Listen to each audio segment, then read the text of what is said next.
Bueno, hola, ¿cómo están? Bueno, mi nombre es Carlos Graiño, estamos otra vez reunidos para trabajar hoy un tema que es muy importante para poder pensarlo dentro del acompañamiento terapéutico, que es el tema de la depresión, ¿sí? Yo voy a ir siguiendo de alguna manera una ficha de cátedra que ustedes después van a tener para poder leerla con tranquilidad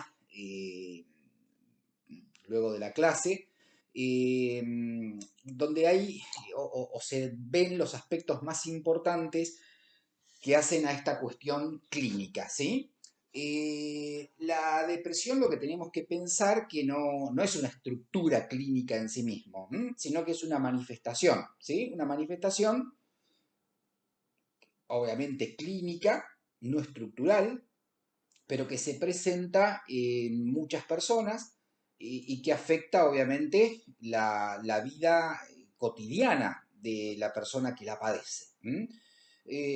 Claro que tenemos que tener en cuenta que en un estado depresivo no se puede tratar solamente desde el punto de vista médico o desde el punto de vista psicológico, sino que se tiene que trabajar dentro de lo que implica un tratamiento, un trabajo interdisciplinario, ¿sí? ¿Por qué digo que es importantísimo el trabajo interdisciplinario? Porque son muchos factores los que predisponen a la depresión y no solamente con una pastilla antidepresiva se puede mejorar y que esto no tenga una recidiva. ¿M? Por lo general, las depresiones cuando se instalan son crónicas y duran, bueno, un largo periodo de tiempo, donde todos los actores en salud que trabajan ahí, acompañante terapéutico, psicólogo, médico, ¿sí? Deben estar muy alertas y muy atentos bueno, a cómo se va desarrollando la enfermedad. ¿M? Bueno, vamos a ir siguiendo, como les decía, un poco la ficha de cátedra y yo me voy a ir deteniendo en los aspectos más significativos de la misma. La depresión se caracteriza por cuatro elementos, ¿sí? Eh, Puede verse afectada, dentro del trastorno depresivo, se puede ver afectada la actividad. ¿M? Esto implica que hay una disminución habitual de la actividad y hay una inhibición de la misma que es visible. La persona depresiva, por lo general, es esa persona que está tirada en una cama durante muchas horas a lo largo del día y durante muchos días seguidos. Estamos hablando más de 15 días al menos. ¿Sí? Eh, También, además de la actividad, se ve afectada la afectividad. ¿Sí? Esta es una característica muy importante en la depresión, el trastorno de la afectividad. Existe lo que se denomina hipertimia displacentera. ¿Qué quiere decir esto? Que el eje central, ¿sí? Es la tristeza, es un estado constante de tristeza, ¿sí? Por eso decimos que está afectada la afectividad.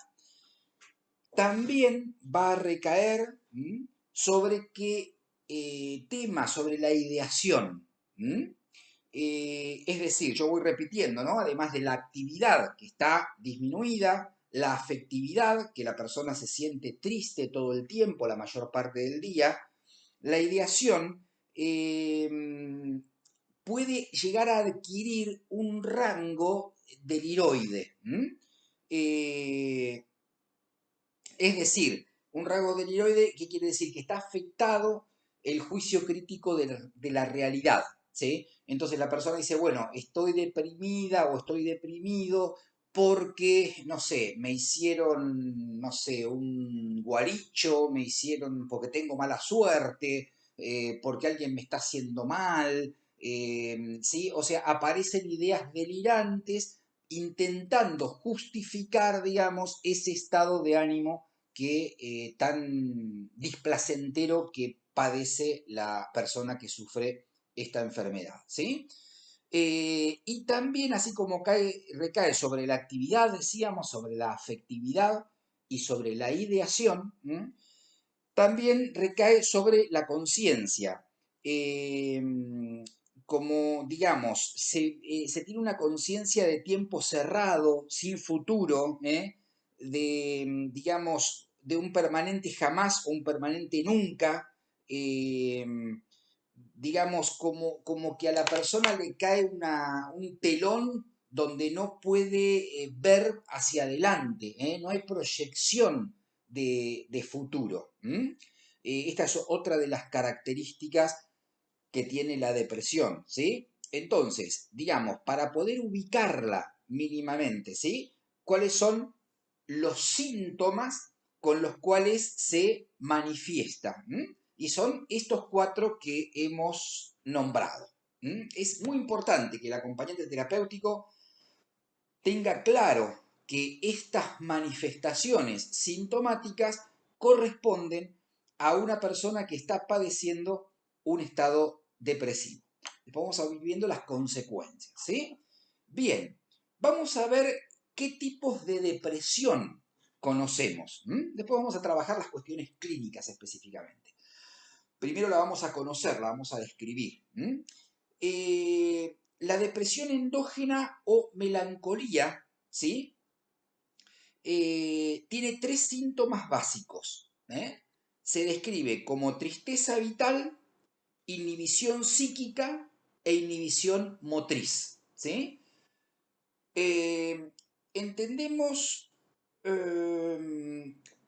por hipertimia displacentera en este caso, porque se compara con un dolor moral, con una anestesia afectiva. El paciente dice de alguna manera, me duele el alma. Ya Freud empieza a trabajar estas cuestiones, ¿no? Cuando habla de psicoterapia por el espíritu o psicoterapia por el alma, ¿sí? Y Freud ya se va dando cuenta que hay un dolor, ¿sí? Que trasciende al dolor físico y que quizás sea peor a un dolor físico o a un dolor de muelas. Imaginemos, ¿no?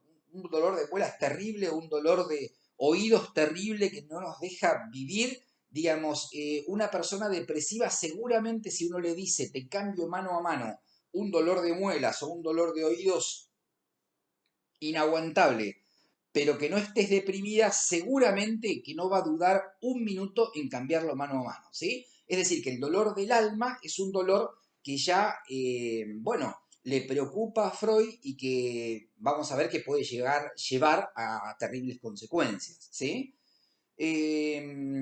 Bien, lo que vamos a ubicar también en la melancolía, ¿sí? Es que la persona se va a autorreprochar, ¿sí? Como que también en la melancolía lo que aparece es justamente este autorreproche, como diciendo, bueno, yo estoy así por culpa mía, imaginemos que las cosas o las catástrofes que pasaron en su vida fueron por su culpa.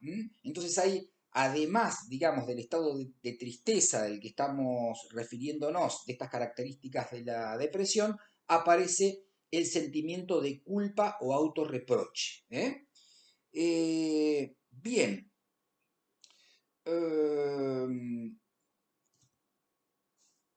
También tenemos, pueden aparecer síntomas hipocondríacos, molestias erráticas en distintos lugares del cuerpo y que la persona con depresión lo vive como algo terrible o terminal, ¿sí? Es decir, que cualquier afección mínima que pueda haber en el cuerpo, para esta persona puede ser algo de vida o muerte. Y está preocupada todo el tiempo por esa molestia, ¿sí? Aparece también, decíamos, desinterés, pérdida de iniciativa para empezar cosas nuevas, se sienten incapaces, y sus observaciones son de un tono totalmente pesimista. Esto que decimos que la persona con rasgos depresivos ve el vaso siempre medio vacío, jamás va a ver el vaso medio lleno. Bien. Otros síntomas relacionados con el cuerpo que se pueden presentar son la presencia de insomnio, por ahí se duerme rápido y se despierta muy temprano, se duerme qué sé yo, a las 11 de la noche, pero a la 1, 2 de la mañana, 3 de la mañana, aparece que se despierta repentinamente, ¿sí? Y no se puede dormir más, tiene un sueño entrecortado. Bien, acá va a ser interesante por ahí detenernos un momento para yo poderles explicar un poquito a qué se debe esto. Porque cuando por ahí la persona, a ver, vamos a partir de un concepto, vamos a partir de un concepto. El concepto principal que tenemos que ubicar en este cuadro es el estrés, ¿sí? Es decir, a cualquier persona, cualquiera de nosotros, cualquiera, el más pintado, que de pronto es sometido a un nivel constante de estrés, ¿sí? Constante de estrés, donde no hay tiempo para estar tranquilos, sino estrés, estrés, estrés durante mucho tiempo. Esa es una ruta, el estrés es una ruta que cuando se hace crónico y constante puede desembocar en dos caminos, ¿sí? ¿Cuáles son los dos caminos? Ninguno es mejor que otro. Uno es el trastorno de ansiedad y el otro es la depresión. O por un lado o por el otro, ¿sí? Es decir, que la única salida que tiene el estrés crónico es la ansiedad o la depresión. ¿Por qué digo esto? Porque cuando una persona es sometida a un nivel alto de estrés, pasan lo que yo ahora les voy a graficar. Vamos a hacer un pequeño gráfico para que ustedes lo puedan entender a nivel biológico, ¿sí? Vamos a hacer aquí un cuadro de doble entrada, ¿sí? Ponemos una flechita para acá y una flechita para allá, ¿sí? Bien, entonces acá vamos a poner 8 AM, ¿sí? 8 de la mañana, ¿sí? Y acá vamos a poner 7 PM, Vamos a poner 7 de la tarde. Bien, hay dos, podríamos decir, hormonas, por llamarlo de alguna manera, neurotransmisores, que van a actuar en la regulación de los estados anímicos en todos nosotros, ¿sí? Una de ellas la vamos a describir con el color rojo, se llama cortisol, ¿sí? Vamos a hacer la curva que tiene que tener el cortisol durante el día. A las 8 de la mañana va a estar acá arriba, va a ir bajando, bajando, bajando, para las 7 de la tarde estar más o menos por, no sé si se alcanza a ver, yo lo voy haciendo con el dedo así, el recorrido, va bajando, bajando, bajando, y a las 7 de la tarde lo tenemos ya acá abajo, en esta curva, ¿sí? ¿Qué quiere decir? Que el cortisol, de alguna manera, es importante. ¿Por qué? Porque es aquel que nos despierta. El cortisol es aquel que nos da ganas de salir a la batalla cotidiana, ¿sí? ¿Con qué? El cortisol, ¿con qué actúa por lo general? Actúa con la luz. Si nosotros, por ejemplo, cuando éramos jóvenes y íbamos a la playa y nos íbamos a, no sé, al boliche, y a las 5 de la mañana, antes que amanezca, nos quedábamos dormidos en la playa, pues ya no dábamos más de habernos tomado un trago, y resulta que a eso de las 7, 7 y media, estábamos cansados, no dábamos más. Salía el sol y nos despertábamos, a pesar de lo cansados que estábamos. ¿Qué quiere decir? Que la luz del sol despertó, ¿no?, nuestro cortisol y nos despertó a nosotros. ¿Se entiende?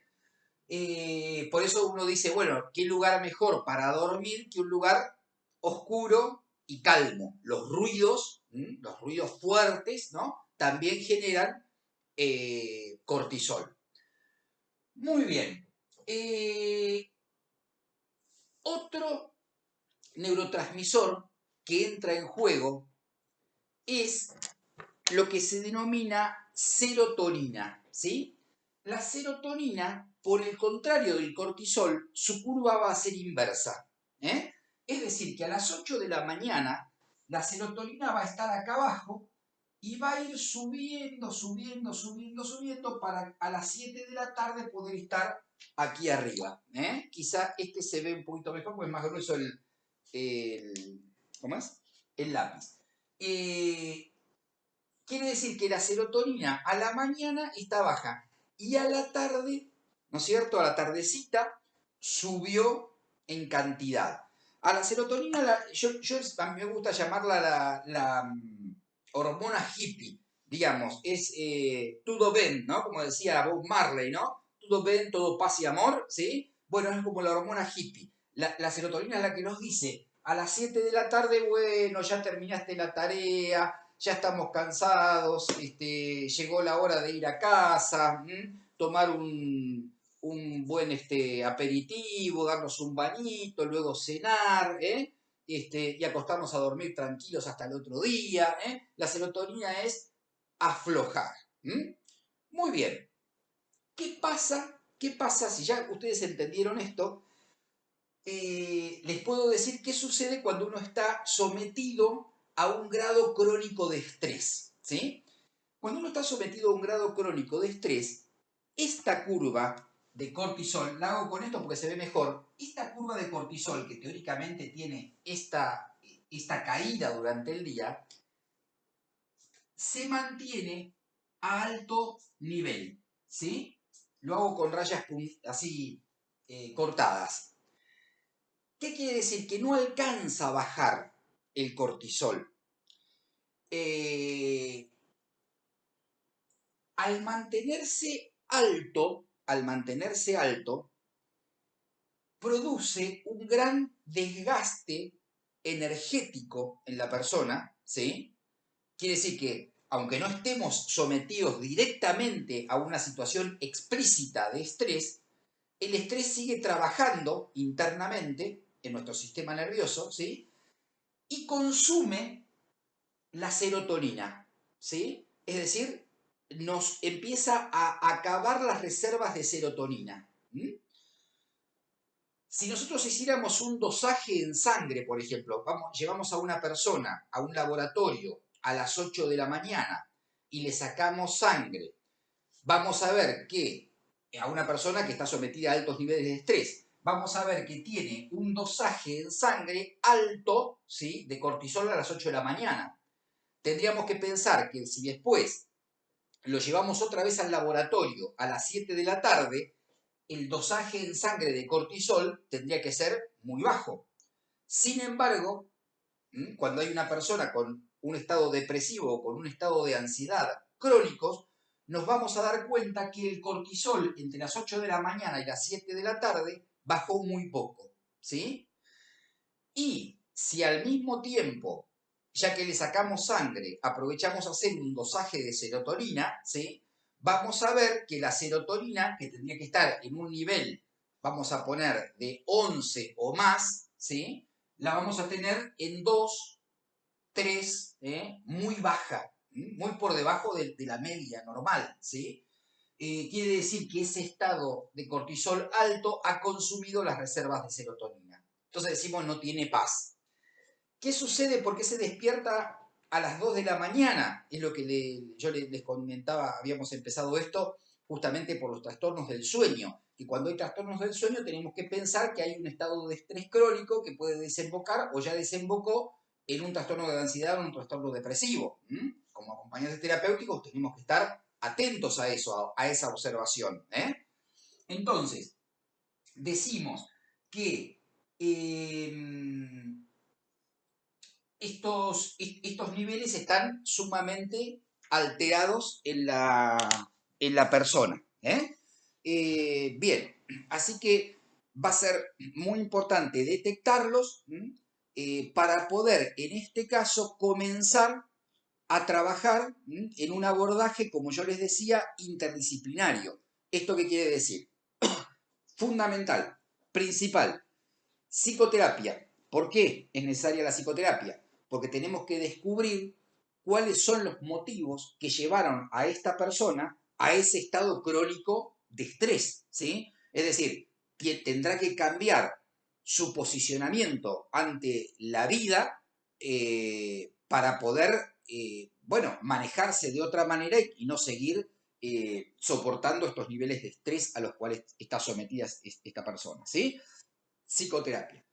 Por otro lado, si ya está con síntomas depresivos o con síntomas de ansiedad, necesitamos el apoyo psicofarmacológico, ¿sí? Es decir, la intervención de un médico psiquiatra que pueda pedir estos análisis, que pueda evaluar clínicamente a la persona, y en función de esto, bueno, otorgar la medicación que sea necesaria, ¿sí? Por lo general se medican con antidepresivos que tardan su tiempo en hacer efecto, tardan unos días, no es de efecto inmediato, pero que empiezan a recaptar serotonina, estos antidepresivos empiezan a producir una recaptación de serotonina importante, y la persona en un periodo medio de tiempo empieza a estar y a sentirse mejor. Si a esto le sumamos el acompañamiento terapéutico, si la persona ya viene con un estado de ansiedad o un estado crónico de depresión,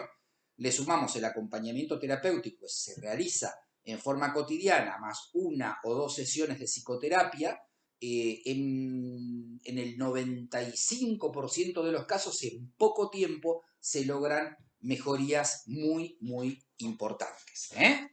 Bien, bueno, vamos a seguir. Entonces, ahí ustedes ya tienen más o menos una idea de cuáles son las características o los elementos, ¿sí?, que constituyen a la depresión, alteraciones en la actividad, en la afectividad, en la ideación y en la conciencia, ¿sí? Y cómo se producen, ¿sí?, digamos, los desajustes también químicos a nivel orgánico cuando la persona está sometida durante mucho tiempo a altos niveles de estrés, ¿sí? Muy bien.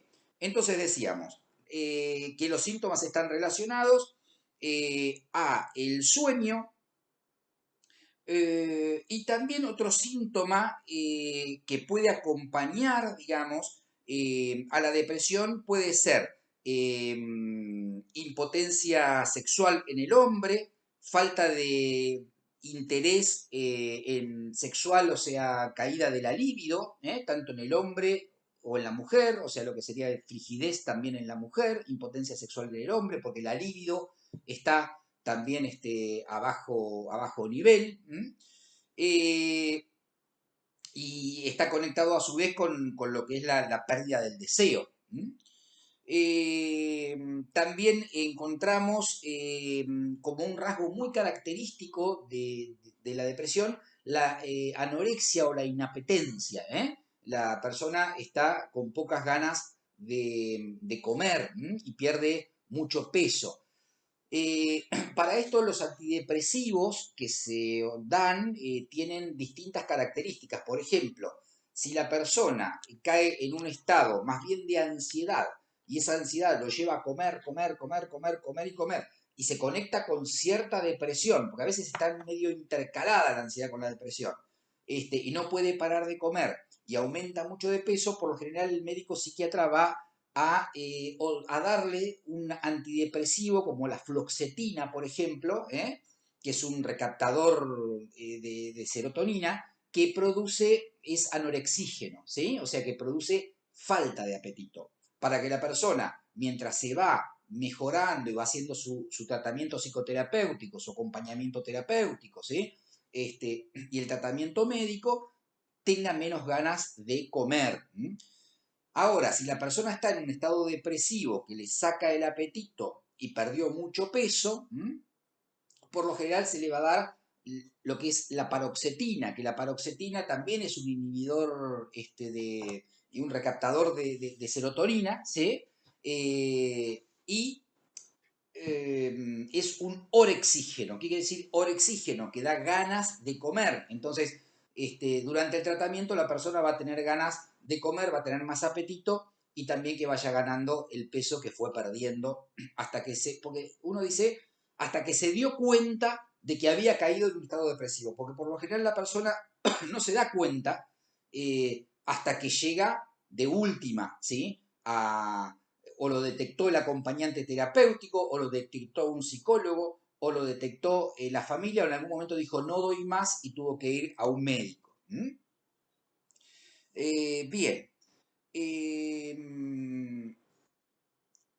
Decíamos que las ideas de tiroides se pueden presentar con cuadros hipocondríacos, eh, también puede ser, digamos, ideas, por ejemplo, a ver, de ruina económica, de que todo va a salir mal, de que no hay futuro, de que todo se va a venir a pique, de que jamás se va a salir del atolladero en el que está, se ve todo, aunque esté color blanco, se va a ver todo color con un fondo negro, ¿sí?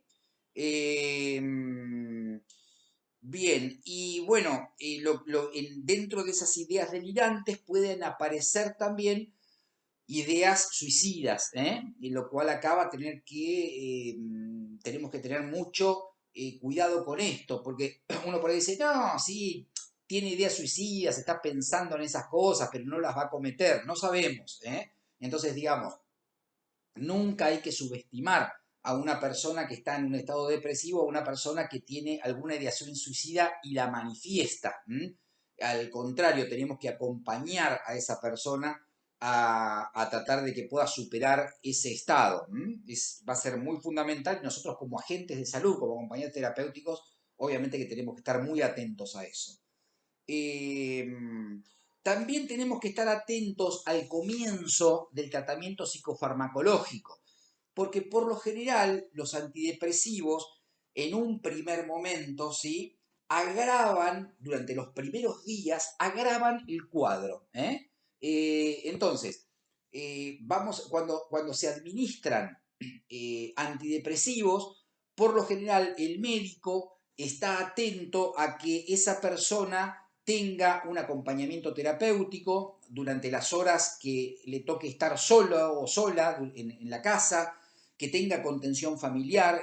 No es cuestión de decir, bueno, tomate un antidepresivo y dentro de 15, 20 días venía a verme a ver qué pasó.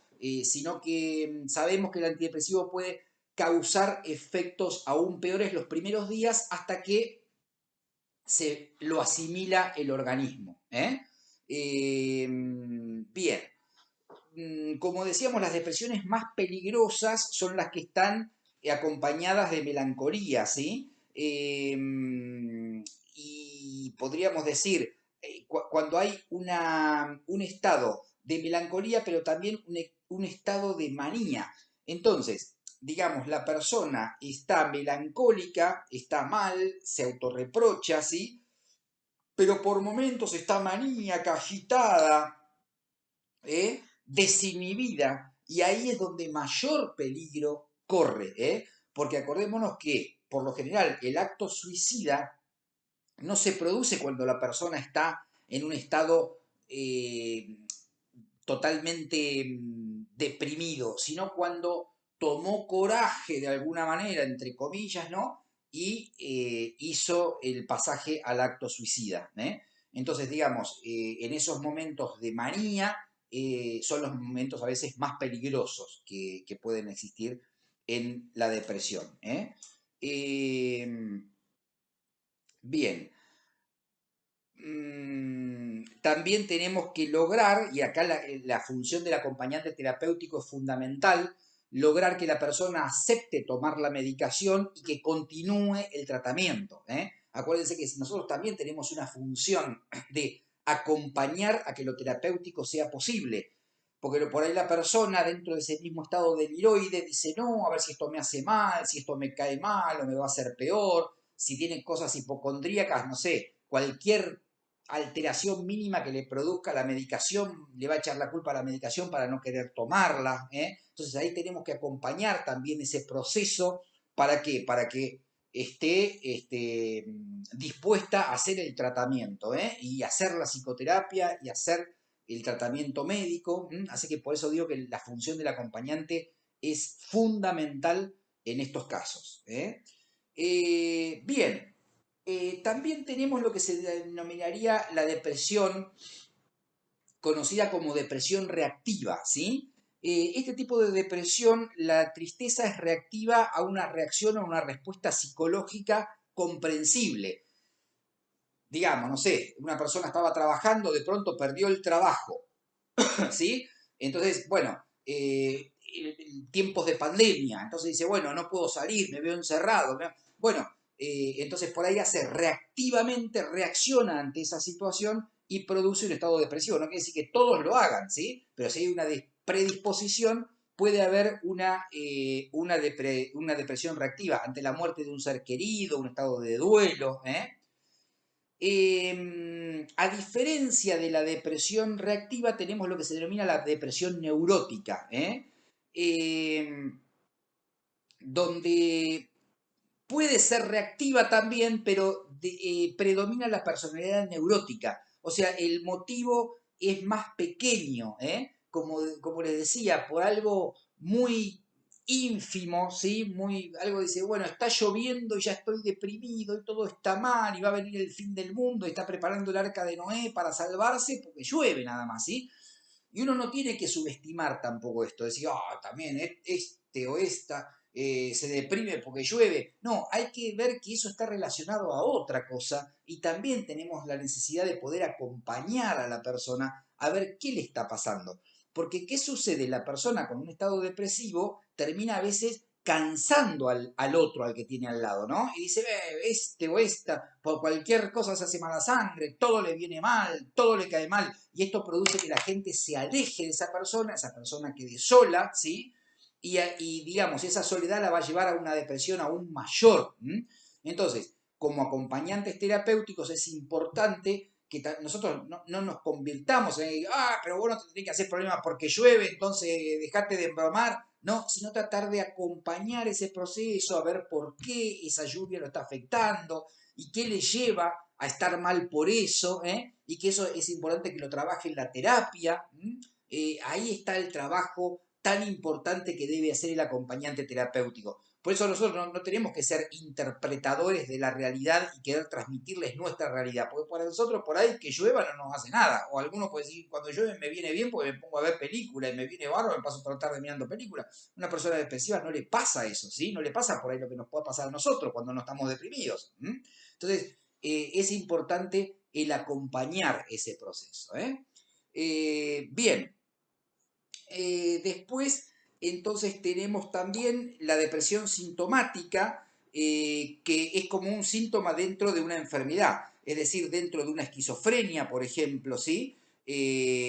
O dentro de una demencia, o dentro de, por ejemplo, no sé, un tumor cerebral. Entonces ya se produce un estado depresivo, pero está relacionado de pronto ese síntoma a una enfermedad ya estructural, ¿sí? Bien, la depresión involutiva es otro tipo de depresión que conocemos, que se da por lo general en la vejez. Está la depresión involutiva reactiva, cuando la persona es grande y ve limitada su capacidad de, no sé, de trasladarse, de hacer cosas. Por ejemplo, vieron cuando mucha gente dice se jubiló y empezó a desarrollar un estado depresivo. Por eso se dice justamente que es importante que cuando una persona se jubila, por ejemplo, siga estando con alguna actividad, porque si no, tiende a tirarse a la cama, a no hacer nada, y bueno, y esto puede generar justamente una depresión involutiva. Eh, y a veces hay depresiones involutivas que se desencadenan por algo endógeno, por algo que se produce a nivel del sistema nervioso central, una descompensación del sistema nervioso central, que a veces se desencadenan después de los 70, 75 años. No en todos los casos, pero hay una cierta población que lo padece. Tenemos que pensar que los trastornos de ansiedad y los trastornos depresivos hoy ocupan casi un 15% de la población mundial, ¿sí? Y se piensa que para dentro de 10 años este porcentaje afecte a más de un 25% de la población mundial. Yo no soy muy amigo de las estadísticas, pero creo que es importante transmitirlo de esta manera para tener en cuenta que realmente es una real pandemia la depresión, y esto es a nivel mundial, va más allá de los países desarrollados o subdesarrollados, va más allá de ser pobre o de ser rico, es como un grado de insatisfacción que quizá tenga que ver con el capitalismo global, quizá tenga que ver con el mundo que vivimos, sí, sí, obviamente no está alejado a esta realidad que nos toca vivir en este siglo, en fines del siglo pasado y este siglo que empezó hace 20 años, ¿verdad? Entonces, digamos que esto va en constante aumento, se transformó realmente en una pandemia, lleva a la muerte a mucha gente, y lleva, digamos, también a la pérdida de trabajo, bueno, de producción también. Bueno, es un grave problema la depresión. Lo que pasa es que la salud mental a veces no es tenida en cuenta por los estados o por los gobiernos, porque parece que es algo que, claro, como no se manifiesta en el cuerpo, como el dolor es en el alma, uno dice, pero está bien, qué sé yo, uno le ve la cara, ¿no? Tiene dos manos, tiene dos ojos, dos orejas, nariz, boca, se puede levantar, se puede sentar, no tiene nada. Sin embargo, es como un mal invisible, y que afecta cada vez más a las personas. Bien, esto hace que los acompañantes terapéuticos cada vez tengan mayor demanda. ¿Por qué ha crecido tanto esta profesión? ¿Por qué ustedes van a tener tanto trabajo el día de mañana? Justamente porque nosotros lo vemos en la Asociación de Acompañantes Terapéuticos, vemos que cada día se generan mayor demanda de acompañantes terapéuticos. Uno dice, bueno, a veces pasa que se generan pedidos de acompañantes terapéuticos por temas de discapacidad, por chicos que tienen que integrarse en las escuelas. No, eso por una parte, pero también se generan acompañamientos terapéuticos por estados depresivos, porque no olvidemos que el estado depresivo, ¿a qué lleva también? ¿Qué es lo que puede desencadenar el estado depresivo? Adicciones, ¿sí? Digamos, el alcohol y la cocaína son los mejores antidepresivos que se conocen en el mundo, ¿sí? Uno podría decir, si estás deprimido y tomás alcohol o tomás cocaína, se te va a pasar la depresión. Mentira, ¿sí? Digamos, se le va a pasar la depresión, pero va a ser aún peor, porque le va a crear una adicción donde para tratar de restablecer el mismo estado, cada vez va a necesitar más sustancia psicoactiva, hasta que lo va a llevar a la muerte, ¿sí? Entonces, digamos, a nadie se le puede recomendar que tome alcohol o cocaína para mejorar su estado depresivo. Pero, ¿qué quiero decir esto?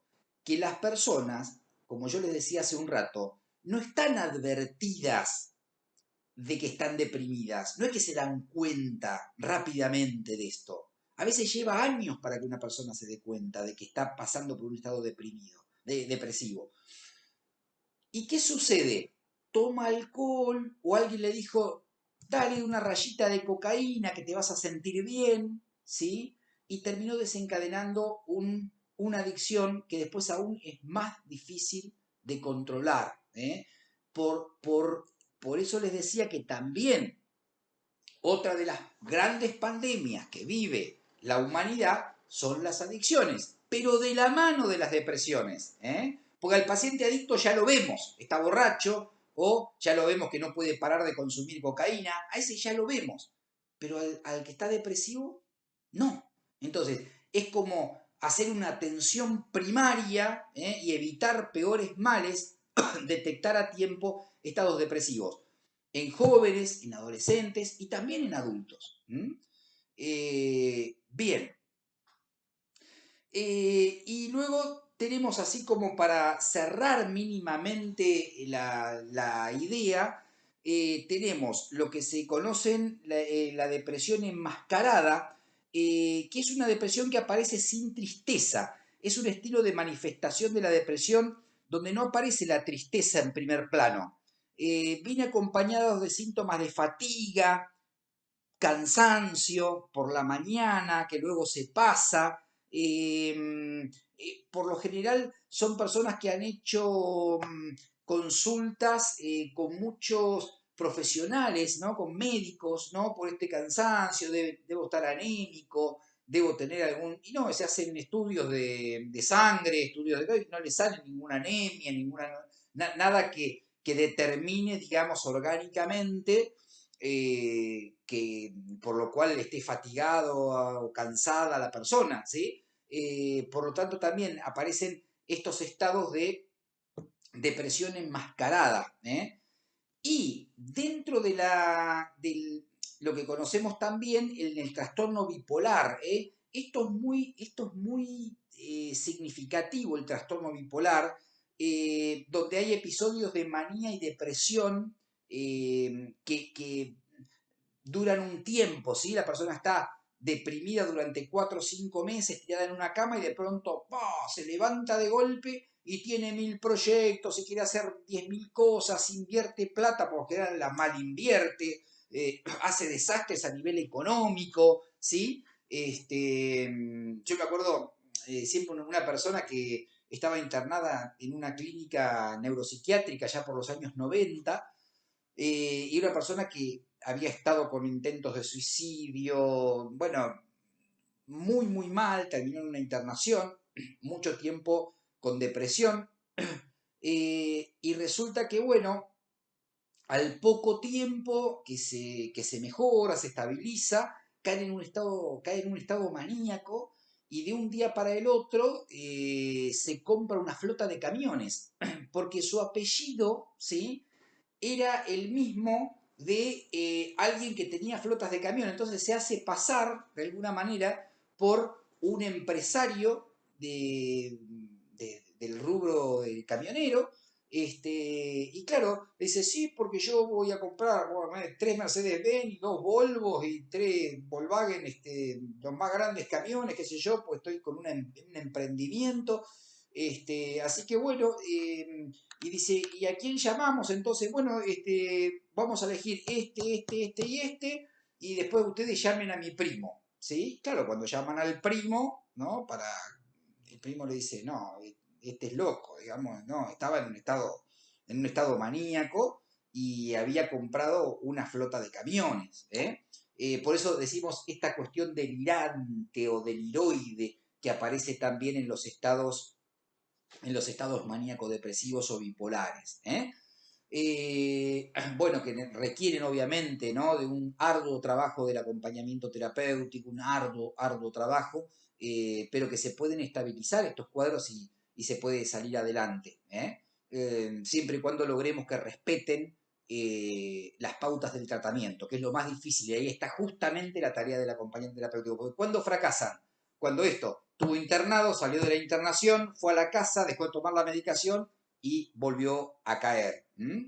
Bien, bueno, entonces en general, digamos, estos son los cuadros más importantes, para ir redondeando, son los cuadros más importantes que determinan los estados depresivos. Y bueno, y también muy importante que ustedes como acompañantes terapéuticos los conozcan, porque ya les digo, van a trabajar seguramente más de una o de uno de ustedes, les va a tocar trabajar en equipo interdisciplinario con estos cuadros, y es importante conocerlos y ver cómo se puede salir adelante. Acuérdense, nunca, nunca decir tú puedes, vamos. Lo que pasa es que tenés que poner voluntad.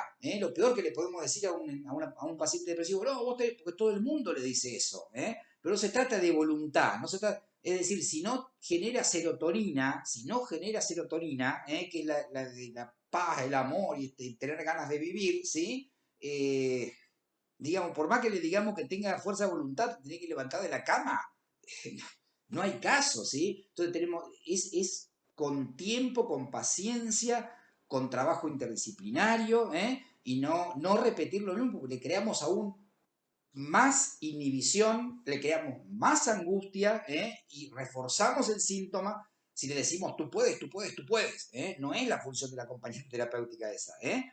Sino que es escuchar, acompañar y seguir el proceso que lleva un tiempo de curación. ¿Eh? Pero acordemos no, que más del 90% de las personas salen adelante y se puede curar esta enfermedad. Así que lo importante va a ser no apurar la situación, sino continuar el proceso trabajando entre todos. Bueno, espero que les haya servido este video. Les mando un cordial saludo y bueno, que sigan trabajando con el mismo entusiasmo que lo están haciendo hasta ahora. Adiós.